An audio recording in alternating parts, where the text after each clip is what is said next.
tem a ver com o facto deste senhor Donald Trump ter dito que há nações europeias, não disse quais, que o queriam a liderar a Europa. Ele diz isso depois de ter tido uma conversa telefónica algo áspera, dura, fundamentalmente com o chanceler Merz, com Keir Starmer e com Emmanuel Macron. As coisas não correram de feição para Donald Trump. Ou seja, Donald Trump não conseguiu convencer estes três líderes da bondade do seu plano de 20 pontos para a paz na Ucrânia. Portanto, e é nessa sequência que ele vem dizer que até há, na Europa, 4 nações que até gostavam de ser lideradas por mim. Bom, isto é mais basófia, desculpem o termo, mas isto parece-me basófia, até porque se fosse de facto assim, conhecendo Trump, nós já o conhecemos, ele diria quais são os países. Não disse. Nós até podemos suspeitar os países que ele pensa que gostariam de ser dirigidos por ele. São duas coisas distintas. Pensar que gostariam e outra coisa gostarem mesmo. Portanto, são aqueles que estão hoje em dia a ser governados por famílias políticas mais próximas do conservadorismo de extrema-direita do Partido Republicano. Quer dizer, não é fácil, se a gente quiser aqui começar a pensar, quem é que será? A Hungria, a Eslováquia, a Áustria, eventualmente. Bom. Entretanto, já tem avisos até de Ursula von der Leyen a dizer para Donald Trump que não se deveria envolver na democracia. Sim, na sequência da aprovação da nova estratégia de segurança dos Estados Unidos, Ursula von der Leyen, isto provocou quase uma hecatombe na Europa. Foi algo que foi muito mal recebido pelos líderes europeus, aquele tipo de documento. E depois, não apenas o documento, mas Donald Trump até fez gala, fez questão de complementar o documento com apreciações suas, que ainda foram mais longe, a dizer que a Europa se encontra numa fase de decadência e que é de facto uma pena o que se está a passar em Paris, o que se está a passar em Londres. A que é que ele se referia? Referia-se fundamentalmente às questões da imigração, ou melhor, à falta de controle da imigração, fundamentalmente no espaço europeu, que está espelhada na estratégia de segurança. E, portanto, é fundamental, mas Ursula von der Leyen diz-lhe de forma absolutamente clara. Aquilo que se passa em cada país diz respeito fundamentalmente a esse país e aos eleitores desse país. Nem a própria União Europeia se imiscui nos resultados eleitorais dos seus Estados-membros, muito menos os Estados Unidos. É isso que ela lhe diz. Já estamos, inclusivamente, a ver imagens do Parlamento Europeu, porque vamos olhar para uma importante decisão que vem de Bruxelas. A União Europeia concordou em congelar indefinidamente as reservas dos bancos centrais russos. O que é que se estava a passar até agora? Era submetida à apreciação de 6 em 6 meses. Neste momento, o que é que foi feito? Foi utilizado, o artigo 122 do Tratado da União, que considera que isto é sobretudo uma questão de índole económica, e sendo uma questão de índole económica, a aprovação da mesma não carece de ser efetuada por unanimidade. Basta a maioria. Ou seja, para reverter este congelamento ad eterno, digamos assim, à partida, aquilo que foi aprovado foi que os montantes dos fundos soberanos russos que estão depositados em bancos europeus estarão congelados até que se resolva o conflito e até que a Rússia se responsabilize pelos danos que causou à Ucrânia. Ou seja, o que impede que a Hungria e a Eslováquia... Ora, aí está. A Hungria e a Eslováquia que se preparavam, e já tinham dito, inclusivamente, os dois primeiros ministros, quer Robert Fico, que era o primeiro-ministro da Hungria, já tinham dito que iriam vetar. Bom, ficaram sem possibilidade de vetar coisíssima alguma. Nem a própria Bélgica, nem o próprio primeiro-ministro belga consegue vetar este... Porquê? Porque para reverter a decisão que foi tomada hoje são precisos pelo menos 55%, o correspondente a 55% dos habitantes da União Europeia. Sanções da União Europeia aos russos, mas do lado dos Estados Unidos, Putin quer o regresso da Rússia ao G7, que com o regresso da Rússia seria o G8. Vamos lá ver, o Zé Pedro utilizou de facto aí o presente, o infinitivo, no presente. Bom, é mais o condicional. O Trump queria que a Rússia regressasse ao seio do G7, voltando a restaurar aquilo que era o G8, como todos nós nos recordamos. Só que as potências europeias que pertencem ao G7 disseram não. A Rússia não tem aqui cabidela. Então, o que é que Trump está a decidir? Trump está a decidir criar um outro grupo, designado por C5. Vamos ver, temos a imagem, Imagine-se quem é o C5. São os Estados Unidos, é a China, é a Rússia, é a Índia, né? E temos aqui a imagem com as bandeirinhas, e portanto são fundamentalmente esses os países, não é? Que querem essa formação. Que os Estados Unidos querem alavancar, mas é naturalmente a Rússia, a Federação Russa faz parte, não é? Vê a possibilidade disso acontecer, Sr. Major-General, desse C5?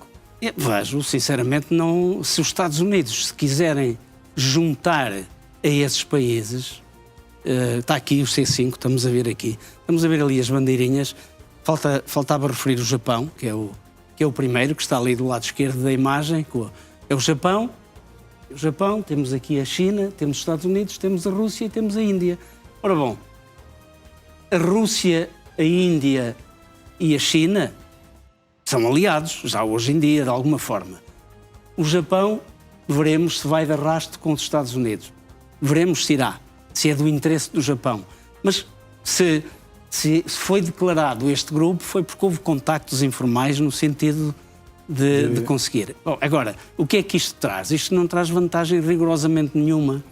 Quer dizer, estar a dividir, isto é, mais uma vez, transpor para a prática aquilo que está escrito no novo documento de segurança dos Estados Unidos, que aponta para arredar do palco, das luzes da ribalta, aos europeus. Os europeus é que são o obstáculo. Bom, já há muito tempo que esta administração norte-americana, não apenas Donald Trump, mas Vance e outros, olham para a União Europeia como um dos grandes competidores. Porque, vamos lá ver, amigos, negócios à parte, a União Europeia é a segunda maior economia do mundo, nem sequer é a China. A segunda maior economia do mundo é a União Europeia.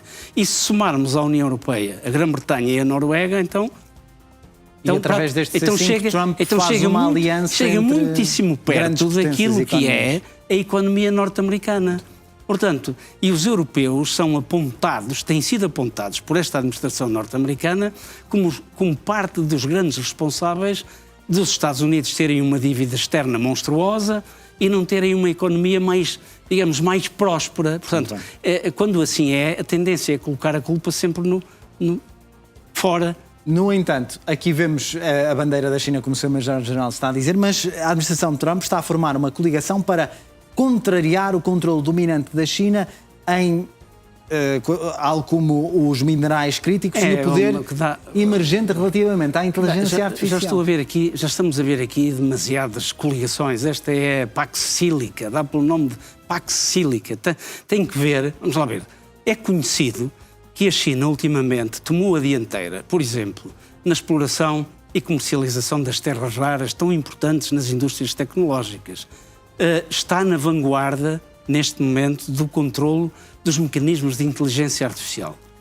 E o que é que Trump e a sua equipa pretendem? Quem dominar, Sr. Major-General, quem dominar esse avanço da inteligência artificial vai, entre aspas, podemos dizer assim, dominar o mundo nos próximos Quer dizer, não direi que possa dominar o mundo já no imediato, mas dominar a economia mundial. Mas que pode ter grandes vantagens, pode ter grandes vantagens tecnológicas, vai poder produzir mais e mais barato, vai conseguir colocar no mercado produtos que são mais acessíveis ao consumidor e, por esse motivo, naturalmente, vai crescer economicamente. E crescendo economicamente, vai crescer, no caso da China, vai transformar as Forças Armadas na China num potencial eventualmente até superior ao americano, e é isso que Donald Trump, olhando para o futuro, disse: há que contrariar esta tendência. Então cria aqui um grupo. Este grupo é um grupo mais Estados Unidos, é um grupo mais à volta do Pacífico, não tem nada a ver com o Atlântico, porquanto os países que são citados neste grupo da Pax Sílica, temos um pequeno país no Extremo Oriente que é Singapura, depois temos a Austrália, a Coreia do Sul, né? Temos o Japão e temos estes países do Sudeste Asiático, no fundo.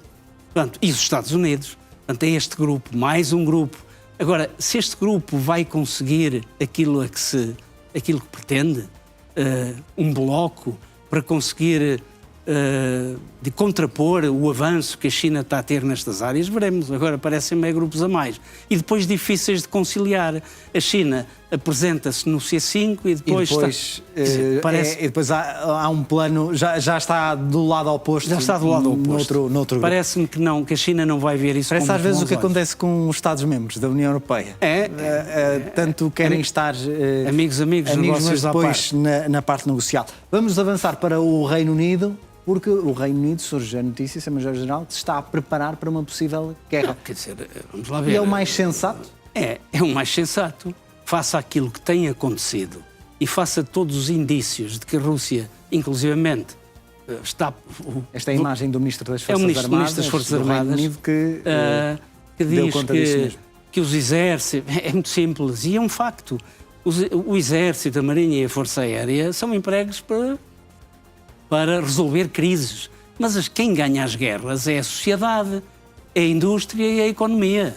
Portanto, e o Ministro das Forças Armadas tem aqui um discurso muito mais abrangente do que o próprio universo das Forças Armadas.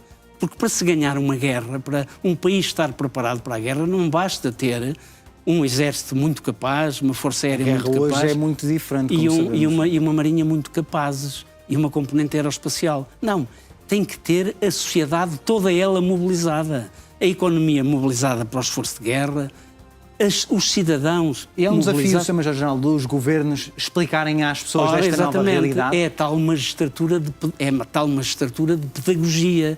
É preciso que os grandes responsáveis pelos executivos façam o que está a fazer este Ministro das Forças Armadas britânicas. Até porque chegam também avisos, nomeadamente do Secretário-Geral da NATO, que concorda exatamente para o que ele está a dizer. Que depois da Ucrânia, que os Estados-membros serão os próximos alvos da Rússia. Claro, quer dizer, nós temos que ser realistas, porque não são apenas os indícios, são indícios técnicos que levam a concluir que a Rússia se está a preparar para algo em maior escala. E então, se de alguma forma conseguir um processo de paz que lhe seja favorável na Ucrânia, que lhe permita rearmar-se, que permita reerguer todo o seu potencial de combate, e se continuar a ser apoiado pela economia chinesa, o mais provável é que se lance sobre a Europa, porque a própria Rússia tem classificado os europeus dos belicistas que é preciso meter na ordem.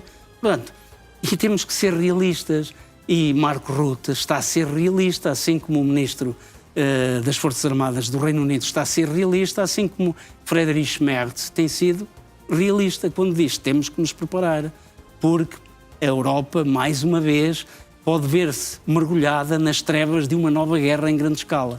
Portanto, temos que nos preparar para isso. Preparar-se. Hoje foi dia de um encontro entre Erdogan e Vladimir Putin. Erdogan que disse a Putin para aceitar um cessar-fogo limitado na Ucrânia. Que cessar-fogo limitado seria? É algo que há muito tempo Erdogan vem trabalhando em conjunto com Zelensky também, que é um cessar-fogo que pusesse a salvo dos bombardeamentos diários as infraestruturas energéticas, fundamentalmente. Tudo aquilo que tem que ver com o fornecimento de energia aos lares dos ucranianos fosse poupado e vice-versa. A Ucrânia comprometia-se a deixar de atacar as refinarias, que é o que tem muito feito. Exatamente. Já mais à frente vamos ver refinarias, os centros, determinadas fábricas que produzem, por exemplo, produtos químicos que depois são fundamentais para a produção de explosivos, fábricas onde são produzidos componentes eletrónicos que depois são necessárias para a produção de mísseis e outro tipo de armamento.